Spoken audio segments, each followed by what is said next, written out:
Hello students, welcome to constant exam GK. इस video में 24 और 25 सितंबर 2024 के इंपॉर्टेंट डेली करंट अफेयर्स के ऊपर चर्चा करेंगे और हर एक क्वेश्चन को मैं विद फैक्ट समझाऊंगा।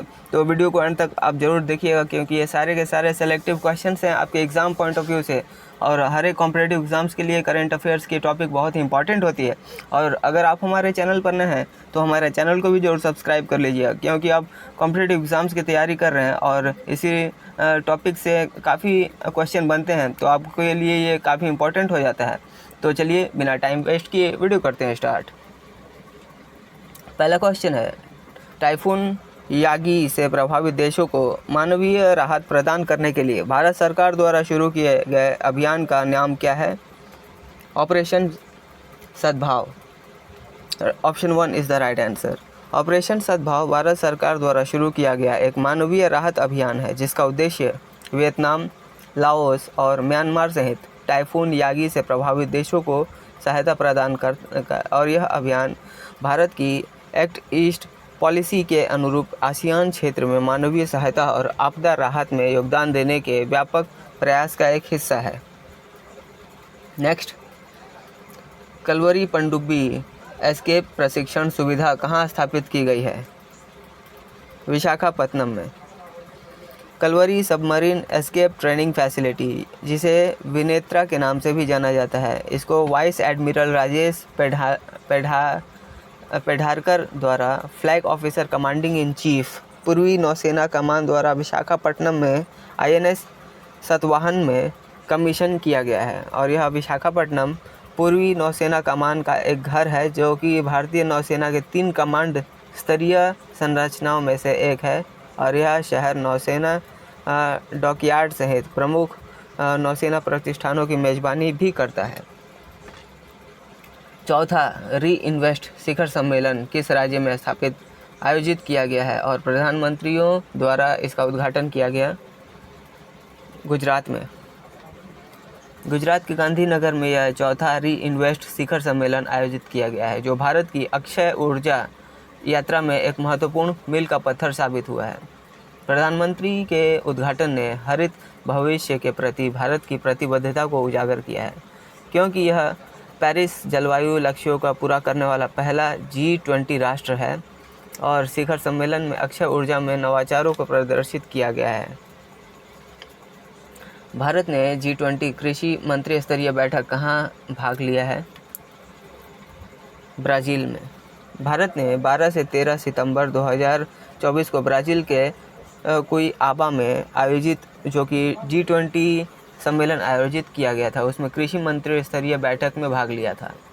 इस बैठक का उद्देश्य कृषि सहयोग को बढ़ावा देना और बाजार पहुंच के मुद्दों को भी हल करना था। कृषि और किसान कल्याण राज्य मंत्री रामनाथ ठाकुर के नेतृत्व में भारतीय प्रतिनिधिमंडल ने जापान, ब्राज़ील, अमेरिका और जर्मनी सहित कई वैश्विक भागीदारों के साथ द्विपक्षीय चर्चा भी की थी।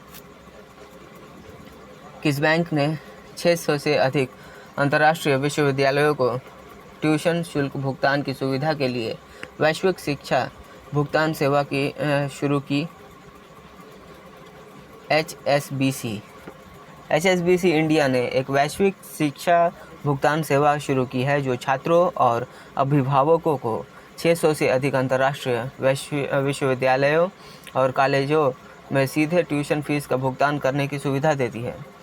HSBC India mobile banking app के माध्यम से सुलभ यह सेवा पूरी तरह से डिजिटल प्रक्रिया प्रदान करती है, जिसका उद्देश्य भुगतान को सरल बनाना है, जबकि अन्य उपलब्ध अंतर्राष्ट्रीय शिक्षा भुगतान विकल्पों की तुलना में प्रेषण लागत को भी कम करना है। भारतीय जीवन बीमा निगम ने अपनी अगली पीढ़ी के डिजिटल प्लेटफॉर्म को विकसित करने के लिए किस कंपनी का चयन किया है? Infosys. Option 3 is the right answer. Bharatiya Jeevan बीमा निगम यानी LIC ने digital innovation and value enhancement DIVE के कार्यक्रम के हिस्से के रूप में अगली पीढ़ी के डिजिटल प्लेटफॉर्म को विकसित करने के लिए इन्फोसिस को चुना है, और इस प्लेटफॉर्म का उद्देश्य ग्राहक सेवाओं, व्यवसाय जीवन चक्र प्रबंधन, परिचालन गतिविधियों को बेहतर बनाना है। इन्फोसिस को प्रस्ताव के लिए अनुरोध प्रक्रिया के माध्यम से चुना गया था, जो कि टीसीएस और टेक महिंद्रा के साथ एलआईसी के पिछले आईटी सहयोग से एक महत्वपूर्ण बदलाव को भी दर्शाता है। टाइम्स ट्रैवल द्वारा किस यूनेस्को विश्व धरोहर स्थल को एशिया में सबसे अधिक फोटोजेनिक बताया गया है? Angkor Wat. यह कंबोडिया में स्थित है, अंकोर वाट। और टाइम्स ट्रैवल द्वारा एशिया में सबसे अधिक फोटोजेनिक यूनेस्को विश्व धरोहर स्थल के रूप में मान्यता दी गई है।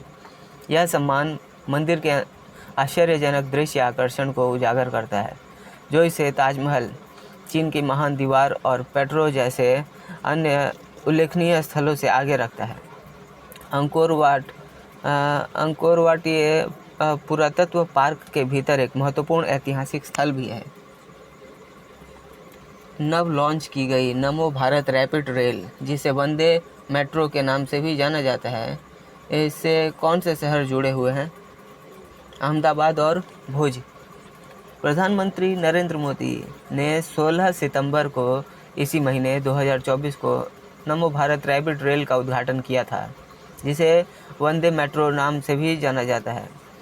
आए दिन वंदे और कि कोई ना कोई मेट्रो रेल की उद्घाटन होता ही रहता है, और इसी कड़ी में इस मेट्रो रेल का, जो कि नमो भारत रैपिड रेल नाम दिया गया है, इसका उद्घाटन किया गया। यह नई रेल सेवा अहमदाबाद और भुज को जोड़ेगी, जो कि 5 घंटे और 45 मिनट में 360 किलोमीटर की यात्रा करेगी।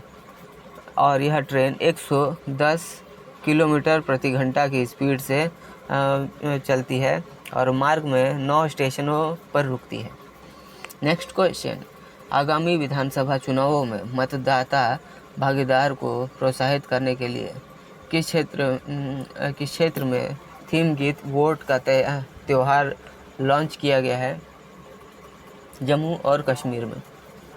आगामी विधानसभा चुनावों में मतदाताओं को भागीदारी बढ़ाने के लिए जम्मू कश्मीर में थीम सॉन्ग वोट का त्यौहार ये लॉन्च किया गया है, और मुख्य चुनाव अधिकारी पांडुरंग की पोल द्वारा यह जारी किया गया है।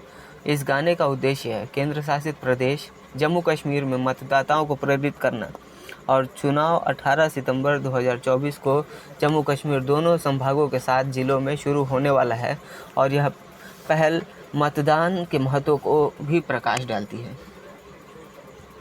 सशस्त्र सीमा बल एसएसबी के नए महानिदेशक के रूप में किसे नियुक्त किया गया है? अमृत मोहन प्रसाद को।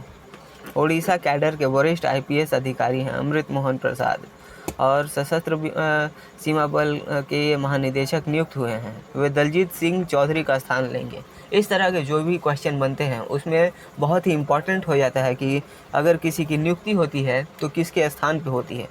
तो आप इनको ज़रूर याद रखिएगा। अमृत मोहन प्रसाद की नियुक्ति हुई है तो किसके स्थान पे? दलजीत सिंह चौधरी के स्थान पे। और यह पहले केंद्रीय रिजर्व पुलिस बल के विशेष महानिदेशक के पद पर भी कार्यरत रह चुके थे। 31 अगस्त 2025 को अपनी सेवानिवृत्ति तक अगले आदेश तक इस पद पर बने रहेंगे, और महत्वपूर्ण सुरक्षा बल में उनकी नेतृत्वकारी भूमिका भारतीय पुलिस प्रणाली में उनकी दीर्घकालिक सेवा को भी पुष्ट करती है। 84.3% वोट के साथ अल्जीरिया के राष्ट्रपति के रूप में पुनः किसे नियुक्त किया गया है? तैब्बोने। जी हाँ, अब्देल मजदीज तैब्बोने इनका पूरा नाम है, और 84.3% वोट पाकर ये दूसरे अपने दीर्घकाल के अल्जीरिया के राष्ट्रपति के रूप में फिर से चुने गए हैं। और हालिया चुनाव में 24 मिलियन से भी अधिक अल्जीरियाई मतदान के लिए इसमें पंजीकृत किया गया था, और देश के चुनाव प्राधिकरण ANIE द्वारा परिणामों की घोषणा भी की गई थी। नेक्स्ट क्वेश्चन है, सितंबर 2024 को लॉन्च होने वाली NPS वात्सल्य योजना का प्राथमिक फोकस क्या है? बच्चे के भविष्य के निवेश। जी हाँ, ये 18 सितंबर को ही लागू किया गया है, और ये NPS वात्सल्य योजना माता पिता को अपने बच्चे के भविष्य के निवेश करने की अनुमति देता है। जिसमें सालाना 1000 रुपये तक यह योगदान करेगा। और पेंशन फंड विनियामक और विकास प्राधिकरण की देखरेख में इस योजना को चक्रवृद्धि ब्याज की शक्ति के माध्यम से बच्चों के दीर्घकालीन धन बनाने के लिए डिज़ाइन किया गया है और यह बच्चों के लिए एक वित्तीय सुरक्षा जाल प्रदान करता है। सो स्टूडेंट्स, ये थे आज के हमारे इम्पॉर्टेंट करंट अफेयर्स जो कि आपके एग्ज़ाम्स के लिए काफ़ी इम्पॉर्टेंट होंगे। ये काफ़ी इम्पॉर्टेंट और सेलेक्टिव क्वेश्चंस थे जो कि आपके किसी भी कॉम्पिटिटिव एग्ज़ाम्स में काफ़ी इम्पॉर्टेंट होंगे। तो अगर आपने कितने क्वेश्चन सही किया आप हमें कमेंट करके भी बता सकते हैं। और वीडियो पसंद आई है तो वीडियो को एक लाइक ज़रूर करिएगा। और हाँ, अगर आप चैनल पर नए हैं तो चैनल को भी ज़रूर सब्सक्राइब कर लीजिएगा, क्योंकि इस तरह के वैल्यूएबल वीडियोस मैं आपके लिए हमेशा लेकर आते रहता हूं। और अगर आपको पिछले वीडियोस को भी देखना है तो हाँ, आप हमारे चैनल को भी चेकआउट कर सकते हैं, जहां मैंने डिफरेंट टॉपिक्स के ऊपर प्लेलिस्ट बना रखी है। वे सारे टॉपिक्स आपके एग्ज़ाम्स और किसी भी कॉम्पिटिटिव एग्ज़ाम्स के लिए काफ़ी इंपॉर्टेंट हैं, तो आप उन टॉपिक्स को भी कवर करिए। तो चलिए मिलते हैं नेक्स्ट वीडियो में, तब तक के लिए कीप वॉचिंग, कीप प्रिपेयरिंग।